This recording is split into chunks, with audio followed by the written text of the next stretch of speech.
Hey, what's up, guys? Tired24 here, back again with another episode of my Seattle Seacattle franchise mode series. It's Draft to Glory, and in this episode, we sim through the 2025-2026 season. Before we get underway, a quick look at the lineup. The biggest question mark at the end of last episode was what to do with Jake Bengoa, who's looking like a bit of a bust, to be honest. Trent has developed exactly as we planned, whereas Jake, not so much. It looks like it might have been for the best to leave him with Minnesota. Maybe they have, maybe there's a different parent. Maybe they have the same father, the same mother, and Jake has been stuck with that little bit of extra from whatever side. It isn't, just what I'm saying is he's missing something, and I don't know what it is, and it's frustrating because I wanted those two to both be legitimate Hall of Famers for this series, as opposed to Jake just getting in by default, which is probably what's going to happen. You could argue bumping up Tommy Tunnell to the top line right now is the best option, and you know what? You're right. It would be. It would simply be for the best to bump him up to the top line. I don't know, though. Here's my thing. What I'm wondering is maybe it's time to bump up Belfour to that top line. I don't want to give up on Jake, though. Because what I'm thinking is Belfour, he's still listed as a third-line guy as well. There are a couple of players that I'm worried about. And, of course, Kyler, now 26 years old. We kind of know what he is. I'm going to try something different. No, I can't break up the Yamagoa line. I can't. Not yet. It's not time.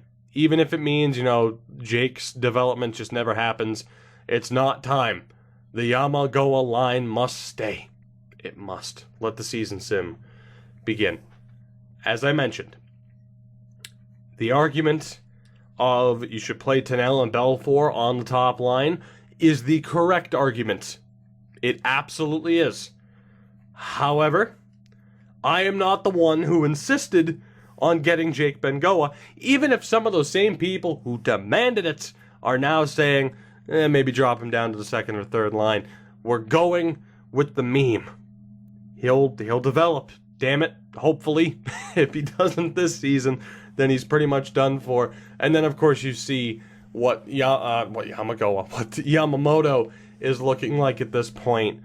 It's the same story, of course, where we're not exactly going to be a playoff team unless Joshua Oshie, there's a lot of H's in there. There's two, but still. Unless Mr. Oshie decides to put this team on his back and carry us to a postseason appearance, we're still not at that level yet. So as far as putting someone like a Tunnell on the top line, better move for sure. I gotta stick with the memes. I gotta stick with the Yamagoa line. And maybe midway through the season we'll change it up. Maybe. I'm not sure. It's what's the right word here? Not sporadic. Spontaneous. Let's go with spontaneous. A lot of our actions in this series are rather spontaneous. If the sound of me taking off this sweatshirt is obvious, well then there you go. Congratulations. You guessed the correct answer. You win a prize. What's your prize? Getting to watch this episode. And if you guessed wrong, then you could still watch the episode, I guess. But just know, I'm going to be disappointed in you. I'm kidding. I love you. Yes, you in particular. Yes. You can tell, as I mentioned, Tired24. It's going to be one hell of an episode. I think that's how I'm going to start off. When I'm feeling good, when I'm actually awake, it's Toogie24. This is the alter ego. It's not quite my hat guy like a Steve Dangle, but it's something. At least you know from the first 5 seconds what you're getting into when you hear that type of intro. At least you know. That said, we are almost through November. We are still hanging around at a 500 record, which is insane to me. I'm not getting my hopes up for this season. I would still expect us to have bottom 5 odds in terms of a draft pick. But crazier things have happened. Our defense is terrible. I kind of hope that we don't make the playoffs, though. We need those higher draft picks still. It's especially for defensemen. I just can't imagine that we'd actually make the playoffs for defensemen. But then again, crazier things have happened. with how bad this defense is, we have some offensive talent. We have a great goaltender. This series, this series in general, but this game in general, this sim in general, it works in mysterious ways. So maybe we'll see something happen here. I think at the end of December, heading into the new year, we'll take a look at the points, primarily at Jake Bengoa. I want to see how well he's doing. And if there are no signs of improvement, and considering our record, I think we will have to optimize. But I suppose the question is Yamamoto or Belfour as our top line guy, if we want Belfour to try and develop. Although, as a second line guy, he's not that bad. So we start off the new year with a shootout loss to the Rangers, 17-4 on the season. The Evergreens are the hottest of garbage, but that is to be expected. Tommy Tunnell, 23 points in 38 games, is leading the way. We are not in last in the Pacific. Don't know what's going on in LA and how they're worse. Oh my god, okay, he's still at 75. Yeah, it's time to make changes. It is. Oh no, I don't want to though. It's the Yamagoa line. Bengoa, Belfour, Tunnell. Yamamoto, Anderson, Dolan, and Sutter, Rogalski, Lorentz, and Jake Bengoa. It has to be done. Although Rogalski with that shot, we're actually going to keep him on the second line. That's a good way to go. And then Sutter will at least get a chance offensively to deliver. Jake has 11 points this season, but he's a minus 11. Yeah, we're better for this. We'll go with the best option. And then defensively, of course, it's still just a little bit of a mess. Goaltending, though, I imagine, my God, at an 88 overall. Yeah, Oshie is playing Vezina caliber hockey. That explains why we are anywhere near a 500 record right now. We'll see what happens for this team moving forward now that we have a more optimized lineup as opposed to running with the memes. You could argue it would have been better, and you're right, keep that in mind. It would have been better for us to have these lines in the way that they're currently set up from the start of the season, although we're still losing games. So, for those who think, well, maybe we would have made the playoffs, we'll see. We'll see how much we miss out by, if we indeed miss out. All it would take is us catching fire again. We're still playing that 500 hockey. We have 2 wins midway through the month. Yeah, we're losing too many games at this point. Don't think we're going to be a playoff team, but we're getting close. And that's the key.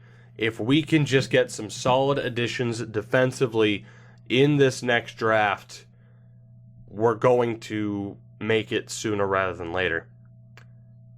The only issue is, and this is what I'm scared of, if we start making the playoffs routinely before we have that, level of talent that we need, it's a waste. It would be a waste of Trent Bengoa. It would be a waste of Tommy Tunnell and Oshie, for that matter, to be consistently making the playoffs and getting bumped in the first round, and then, of course, missing out on some of that elite level talent that you find in the top 10 and especially the top 5, which right now, if I had to guess, we're looking at more of a top 10 pick as opposed to a top 5. So if we start losing here, might not be the worst thing in the world. As we are approaching the trade deadline, 24, 29, and 6 on the season. Tacoma with 15 wins. Interesting to see what happens with them, although really we don't have to pay that much attention to them. As I've said numerous times, we pretty much know how this series is going to play out for them. If we struggled to win in the Goon Squad series with our AHL team, imagine with how specific of a roster this is, how difficult it would ever be to find success. But let's continue on. We are into March. We are certainly not going to be a playoff team unless we absolutely dominate. It's a very busy schedule. It's not looking all that likely. And to be honest, the more games we drop, the better. I'd like to make sure that we secure at least a solid chance at having a top 5 pick this season. Worst case scenario, we miss out on a franchise level player. a franchise-level defenseman. A medium elite defenseman is a near must at this point. Obviously, we're not making the playoffs. We have hit 30 wins, though, on the year, which is insanity, really. Again, with how bad our defensive setup currently is, 30 wins, we still have chance for a couple more. Who knows? Who knows how this goes? Vancouver, Vegas, and Pittsburgh. We lose to the Canucks. We lose to the Golden Knights. And we beat Pittsburgh on the final day of the season, despite them arguably being a playoff team. 31-44-7 to end the 2025-2026 season. We finished dead last in our division on 69 points. So I guess despite the lineup changes, our memes continue. Jake is still at a 75. That is devastating. I just want to get you guys a quick look. Actually, at some of the overalls, it doesn't necessarily matter. I'm going to go take a look at the player stats. We'll look at our team from there.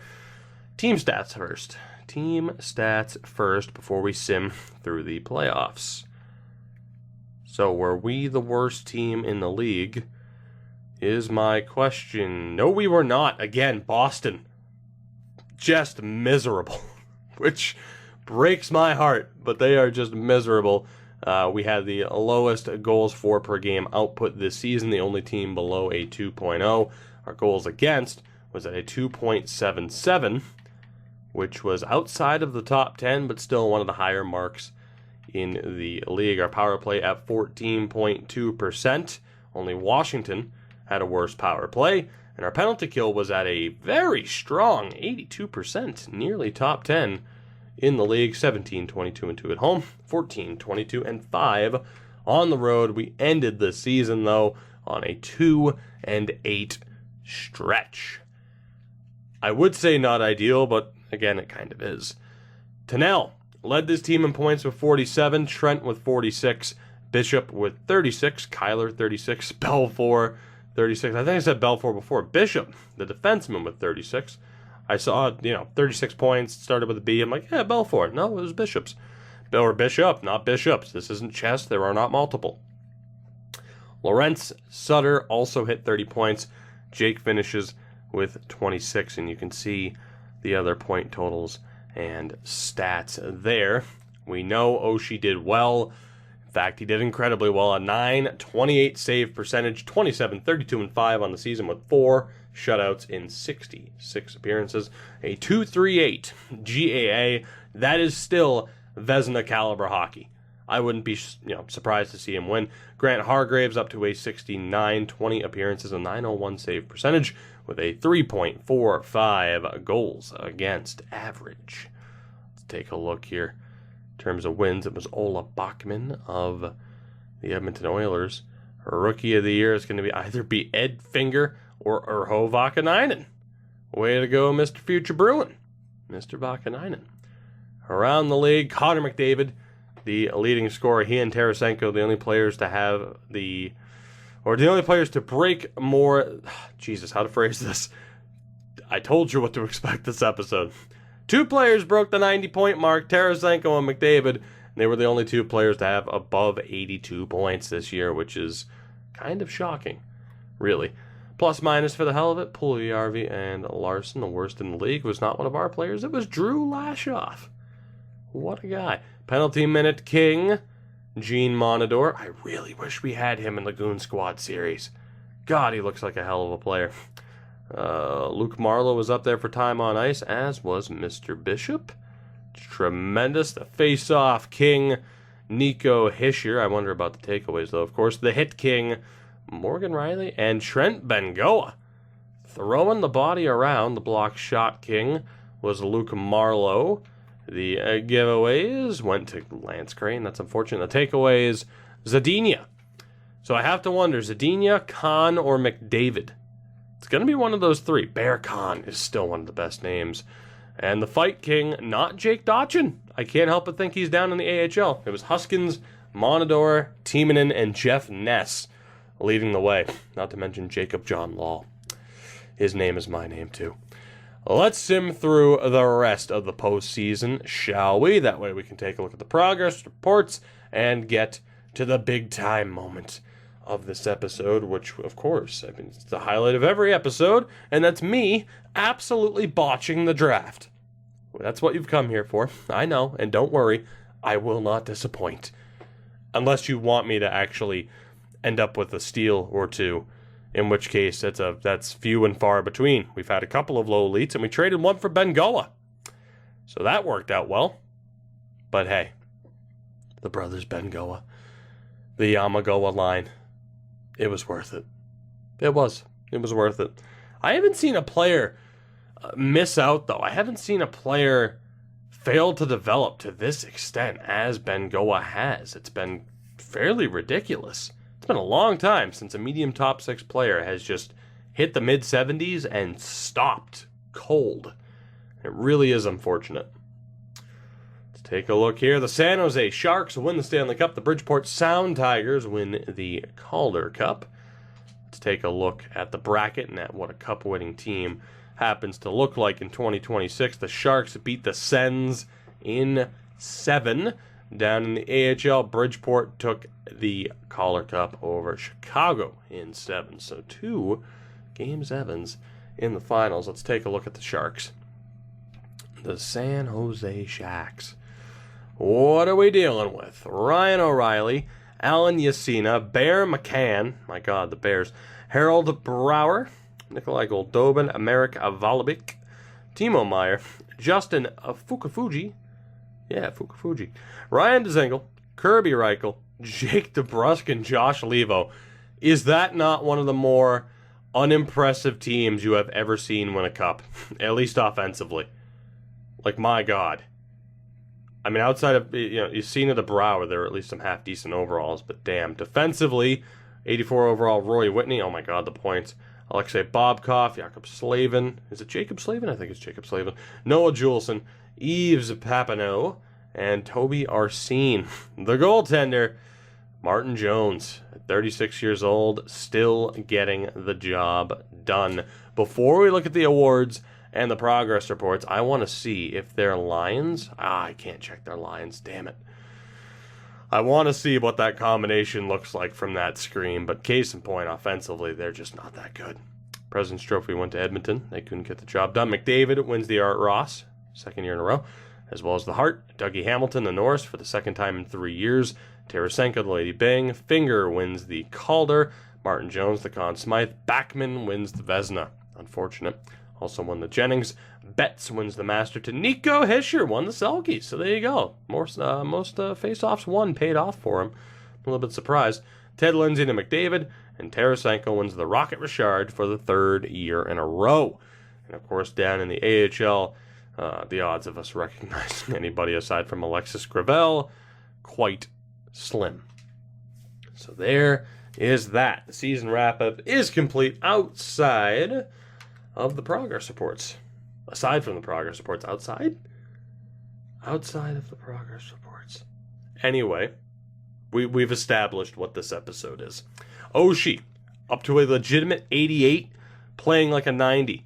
Tennell, up to an 87. Sutter actually improved. He's up to an 84, but only playing like an 83. That's kind of weird. Rogalski, up to an 81, so he's absolutely ready for that top 6 time heading in to next season. Again, we only care about the greens, so Bishop being a point better, I'm not that impressed. Ben Goa did not improve. Wow, that is disappointing. Of all the players to just collapse and not make it, for it to be Jake Ben Goa is so heartbreaking. Volk up to a 74. Hainsey, Joseph Hainsey, the franchise, from a 65 to a 73. That is incredible development. Huge for the future of this team. Eric Klo goes up 1 overall point to a 70. In the system, do we have anybody else? Connor goes up 2 points, 1 point for Wisniewski and Adamski, 3 points for Ron Woods, 2 points for Braithwaite, and that might just be it.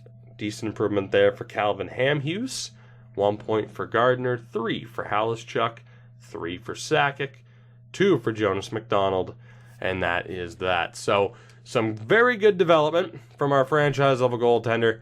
Of course, the biggest disappointment is the lack of development from one Jake Ben Goa. That said, let's focus on the future. It's draft time. First things first, the lottery results, and we have the third pick. The Bruins got shafted. Oh my God. Winnipeg, Columbus, and Seattle all picking ahead of the worst team in the league in Boston. So that is huge for us to secure a top 3 pick. As far as retired players, will we have any early retirements? We will not, as Hamonic and Tommy Cross both retire. That was to be expected, of course. Let's take a look here around the league. Cam Talbot, Ranta, and Varlamov all call it a day. Defensively, just to take a look, Drew Doughty retires just shy of 1,000 points. 49 points. He might have hit that. Solid career, though, for Drew Doughty and Pietrangelo, for that matter. And then forward-wise, Brad Marchand retires, 902 career points. Kyle Turris, Logan Couture, Wayne Simmons, JVR, and others also call it a day. So let's take a look here. I could look at the draft class, but you know what? I'm not going to. Let's just jump right into it. You know what? If I miss out on someone because of that, then hey, so be it. Let's take a look at that from within the draft. Will we have a player in the top 5? We have Matheson, not available. Pittis, not available. Lau, not available. O'Donnell, yes, come on. Oh my God, if we can get Evan O'Donnell, he's exactly what we need. He is exactly what we need. And there's Cappy from the Oil Kings. Evan O'Donnell, please, for the love of God, let me see here. I don't know if Lau will be selected before him. James Pittis will absolutely be selected. I think we're screwed here, though. Pittis is going number 1. The question is, will someone select Lau over O'Donnell? And I don't think they will. I think Evan O'Donnell's getting taken with that second pick, but there is a chance he will fall to 3rd. If he doesn't, our backup option, do we have one within the top 10? Shea, Medicine Hat, and Blaine. Calgary, Dixon's our last hope. We need him. We need O'Donnell. It has to be O'Donnell. Pittis is going to go number 1. From there, it's up in the air. Number 1 pick is Pittis. Columbus, please, let me have this. I am begging you. Thank you, God! Oh my God, we finally got a defenseman. Holy shit, we're almost a decade into this and we finally have a defenseman. Evan O'Donnell. Thank you. Oh my God, we needed this so badly. So badly. The goaltending is set, and we finally get a game-changing defenseman. Thank God. Again, it's Seattle, Spokane, Tri-City. Oh my God, and the Seattle Thunderbirds. Evan O'Donnell, welcome to the Seattle Sea Cattle. He's only a 65. This draft is obviously terrible in terms of top 3 talent. Like, aside from Pittis, it's awful. I don't care. Medium elite, 65 overall at 18 years old. Doesn't matter. We got what we needed. Thank the good Lord above that O'Donnell was there. Oh my God, I'm so happy. We needed that so badly. Whew. All right. Now we focus in. Yes, we still have some picks to go. Second round, who's available? McIver is not. Dumba is. Drew Dumba. We don't need him. And of course, trading isn't really a factor in a series like this. But in terms of just pure value, he is the obvious selection. There's Corvo. There's Bits. We actually do have 2 third-round projected guys in Corvo and Bits. I feel like we almost have to take Dumba, though. Who else do we have? Gomez isn't available. Bureau, Dwyer, Morrow, Cooper. Who else do we have? Brooks. Come on, there's got to be someone else. Beckett. A lot of WHL players, but so far eligibility is proving to be an issue outside of the top 2 rounds. Johnny Van Allen looks to be half decent. Dwayne Moses as well. we at least know what he is. Oh, Niedermeyer, Vergrappen, Betts. I just want to get through the actual projecteds to be drafted. And we'll see from there. Lucas Reza could be a really good late pick in the 7th round. Maroon, what about Bancroft? I'm thinking Reza's going to be our only guy. We have Postma, Galena. All right, so Reza's the only other guy that hasn't been pinned. Right. So do we go for Dumba just to get another goalie in the system? I don't think we can. I don't exactly want to take Corvo, though. But we could use him. It's kind of the same thing now. I mean, here's the thing. Goaltending. If we were allowed to trade consistently. Now, trading will eventually play a factor in this series, but not in a traditional way. If you're familiar with Draft to Glory, you know how I handle trading. I'm not even going to bring it up right now because it's not a factor. There's no point in keeping Dumba or drafting Dumba. We're going for Brent Bitts, the 19-year-old from the Spokane Chiefs. If Corvo's still there, we'll think about it, but Bitts is the guy to go for, and he is a great pickup. What a way to start this draft with O'Donnell and then a medium top 6, 66 overall 19-year-old in Brent Bitts. Holy hell, we needed this. I mean, and Bitts is one of those guys. We've talked about the idea. And here, by the way, I guess I'll scroll back through the first round. Or do I have to? You know what? We know it's going to be garbage, so whatever. Bitts could be one of those guys that we end up playing on defense if it's necessary. So Corvo's there. So we have Corvo in the 3rd. Do we take the guys who are actually projected to be drafted? Corvo, Van Allen, Moses, and then from there it would be Reza, which would leave us a couple of guess picks, or really like one guess pick. Is that how we want to do it, or do we want to double check defensemen and take the risk? Again, goaltenders, unless there was a franchise level player, I'm not concerned. Defensively, in terms of a steal, and obviously you have Wilm, who's a complete unknown, not available anyway. What about Ludeman? Travis Ludeman could be an option. Who else would we possibly have? Again, the unknowns, not a big fan of that strategy right now. I also know that, yes, I'm running a little bit low on time. Lampman, thank God, isn't available. Fletcher. Griffith? Nope. Patan is a no. I have never seen that name before. Iliakis? That's a hell of a generated name. I've legitimately never seen that before. Bureau. Portland. We have Marco from Everett. We have Bonner from Spokane. Schaefer from Spokane. Alex Ma isn't eligible. Grattan isn't eligible. So we have a couple of unknowns. But there's only one defenseman who's kind of a guarantee. So I guess that's my question at this point is forward-wise. I mean, you know, I think I'll probably avoid Corvo, but going for Van Allen and Moses because we know they're a little bit better, that's a good idea, and then we'll take the defenseman from there. So the 6'5", 224-pound, 20-year-old Johnny Van Allen from the Spokane Chiefs will be our next selection. Medium top 9 at a 62. So not great, but not necessarily terrible. We'll look for the other top 9 player as well. And actually here, just let me... To confirm that Corvo wasn't magically like high bottom 6. No. Okay, yeah, he was still garbage. So let's see here.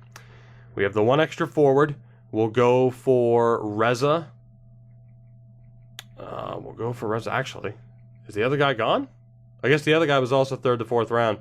Shit. Okay. I somehow missed that, and I'm not sure how. Who else was it aside from Corvo?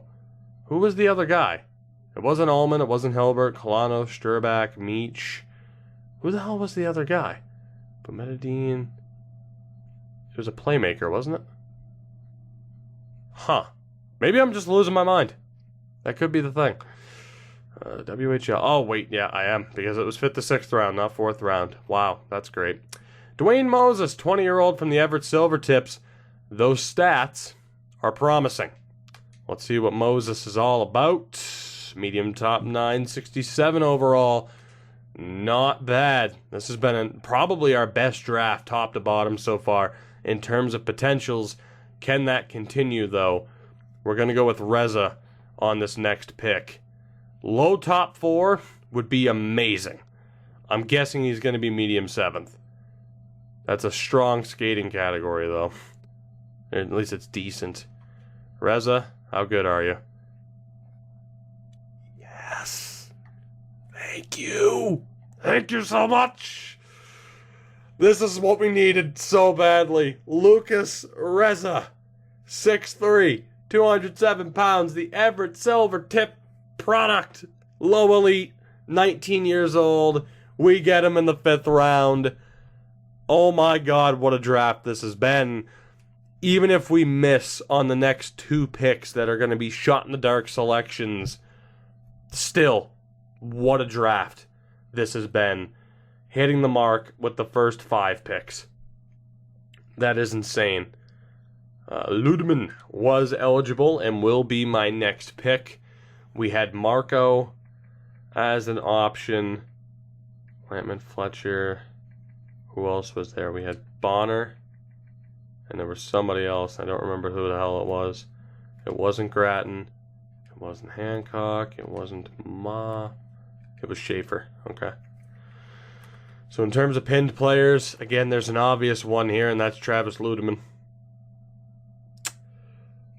We'll see.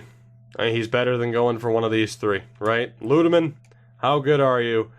Low 7th. All right, that's our first miss. Our first miss of this draft came in the 6th round. He wasn't eligible, though, right? He was on the list. He was on the list. Joseph Maroon sounds really familiar, too, and I don't know why.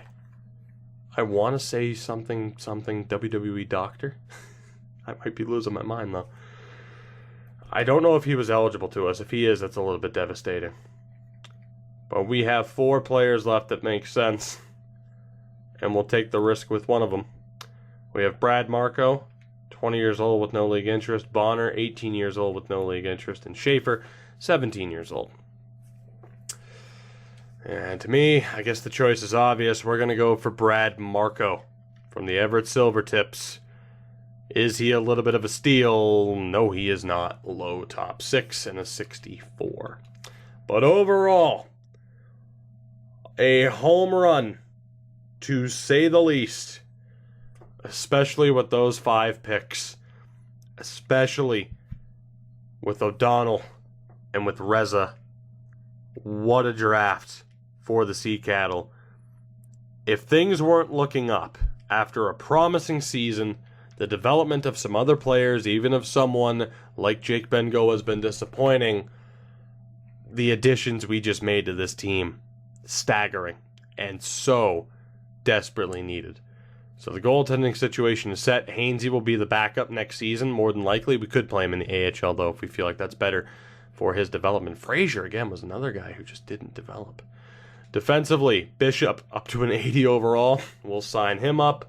Gleason will get his new deal. Crane can be signed. Bowden's as well. Oh, boy. Wyatt Wiley. You know what? I mean, I ditched some other guys who weren't that great. I'm going to bring back Wyatt Wiley. AHL at least. Same thing for Leduc. He's been here long enough. Garvin as well. Just take up some roster spots. We'll cut Akalatse. Actually, this might be a mistake, potentially. Although we are letting go of guys like Getzlaff, so that'll at least bring down the contract total. Oh, boy. I might give it a second before re-signing anybody. Or before signing someone for the first time. Let's work on re-signing. So Dillman needs a contract. Trent is looking for a ridiculous contract to the point where I do need to run the 85% trick on that just in case. just in case. He wanted to re-sign, so we might as well save ourselves a little bit of money. I could have done it with some other players, but it's not anything too major. There was a couple of $1 to $2 million deals in there. 8.9 should work. We have Rogalski, 4.2. You know what? I'm also going to do it on that. Like a $2 million offer, not a big deal. But once you get above that, I like to play it safe. So 3.6 there. Anderson Dolan, $2 million. Like that's fine. Horton, sign him up. We also have Volk. And the addition of guys like Bitz, just so big for this team. Belfour, Geeky, sign them up, and we'll wait to see if everyone resigns, which they should.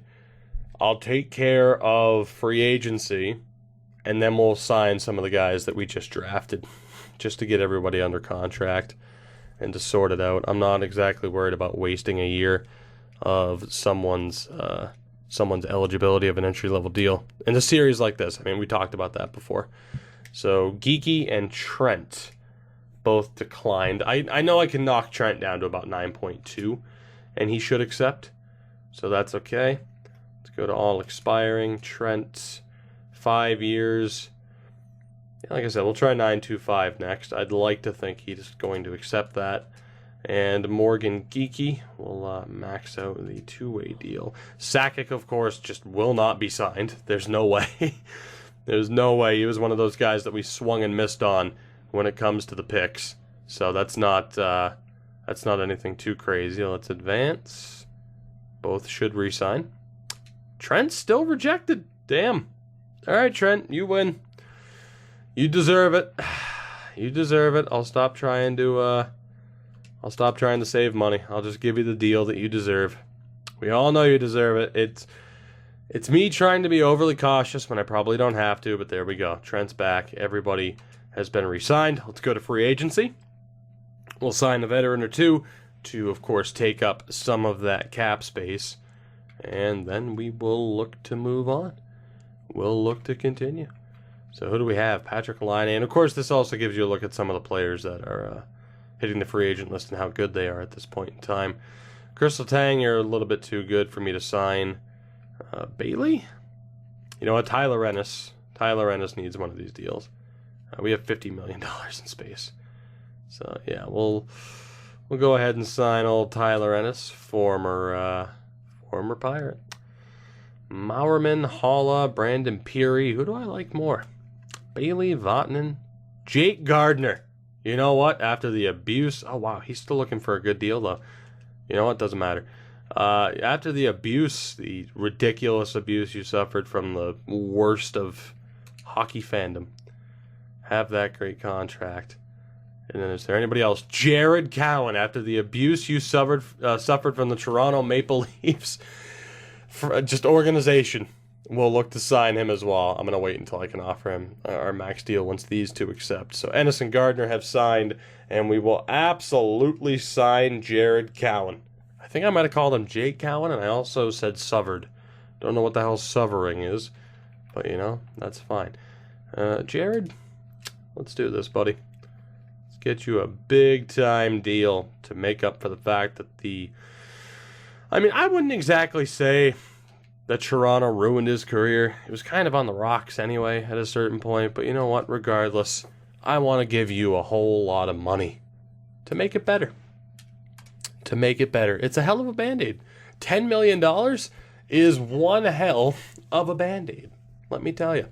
That can make anybody feel better. Not that I'd know. I can only assume that I would feel much, much better with $10 million. Just a fair assumption. I'm sure I'd feel better with a tenth of that. If not less. You just give me $10 right now, and I'd feel great. So, yeah, I suppose I'm proving my own point here. That's fine. As we wait for the sim to catch up, I am intrigued to see what new overalls we might be dealing with. Of course, we are still going to have to, or we don't have to, but I'll sign some of the more recently drafted players if it makes sense to put them down in the minors for the season. We'll try to optimize Tacoma as much as we possibly can. And we'll see how that works out for us. Hopefully well, but I'm not entirely sure. So, we'll see. Let's do this. Let's optimize this team. But first things first, contracts. We have quite a few roster spots, so actually not as many as I thought. Unsigned. So goalie's nobody. Moses needs to be signed. We have Bits at 20, should also be signed. Marco, sign him up. Van Allen, sign him up. And then O'Donnell, I mean, do I play him at the NHL level? O'Donnell, Reza, and Ludeman could all be signed. Do I rush O'Donnell to the NHL level? Some might argue it might hurt his development. It's worked out for some and hasn't worked out for others in terms of playing them at the NHL level. So, I don't know. Maybe we'll hold off. Maybe we will hold off. Let me see what the lines look like without those three signed. The others were 20 years old, so it made sense to sign them. And, of course, we can send them down to the AHL. Oshie is a 7... Oh, no, she's 91. Hainsey's a 75. So, yeah, Hainsey, you know what? Hainsey in the AHL for a season would probably be pretty damn good for him. And just have Hargrave as the backup. Because we don't really have to... Actually, you know what? Wisniewski, high backup. Frazier.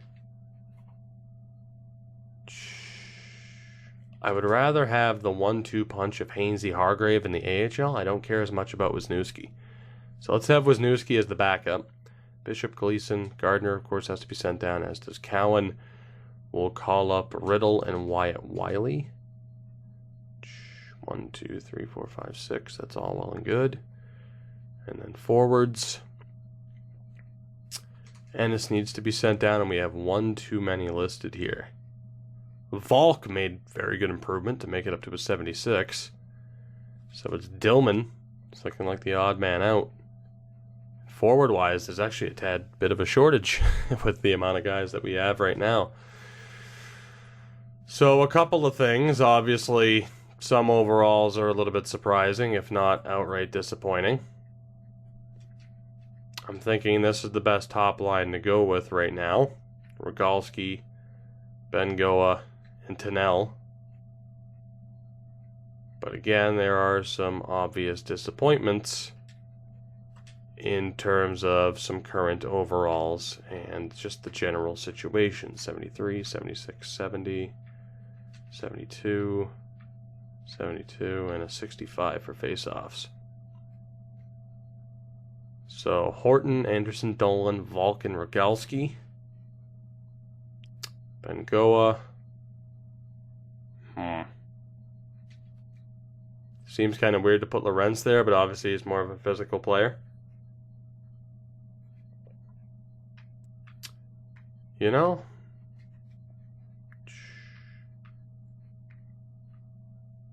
Thinking that's it. Thinking that's the combination right there. I'm not sure how I feel about it. Again, some of these guys haven't developed exactly as I would have hoped. I might change some things about the lines. Maybe I'll just do it now to get it over with. If this game would stop panicking. Because I wonder. Like I said, the way we're optimizing Oshie and Wisniewski being the pairing. So that hopefully Hainsey and Hargrave develop better. As I said, throughout the series, some players have developed a little bit better by not being in the NHL early on, whereas others it hasn't necessarily mattered. Do I have like 3 throwaways in terms of knowing that they're not going to develop? Leduc is perfect. Adamski, Madonna. Of course, we have a lot of throwaways at the AHL level. So basically my thought, 23. So like Riddle would probably be better suited for the AHL. So I'm going to swap him out with Leduc. Both these guys are 23 at this point, but do we have 23-year-olds that have a considerably worse potential? Or someone like Adamski, Garvin at low 6, and Gibbons. I don't know. What do you guys think? Should I try to set up the team? I'll leave this up to you. Should I try to just set up the best team possible at the NHL level? Because, you know, for the most part, the development still works out, although some players have suffered. Or do we take the strategy this season of trying to make sure that, you know, certain guys, the perfect example was Riddle, someone like that who's probably better suited for the AHL, we play him in the AHL and try to have that development pattern work out better for him there. In terms of forwards, might be a little bit more difficult to pull that off just because of how many guys, you know, that we have there currently. There's a couple of different ways we could set up this team, but for now we're good. You can see Bengoa and Tennell, a hell of a 1-2 punch. Jake Bengoa's fate is pretty much sealed. Kyler has regressed despite that crazy salary. We find ourselves in an interesting spot, but a fairly good spot after an incredible draft. So with that said, and because I am ready to pass out, thank you guys for watching. I look forward to your feedbacks, comments, and all the stuffs, all the things. Tell me what I did wrong, because you always do. I say that with love. Thank you guys for watching. Until the next one, have a good one. Take it easy. Yeah, there's something else I wanted to say, but I lost it. So, yeah, I've been tired 24. And, yeah, I'm leaving this in.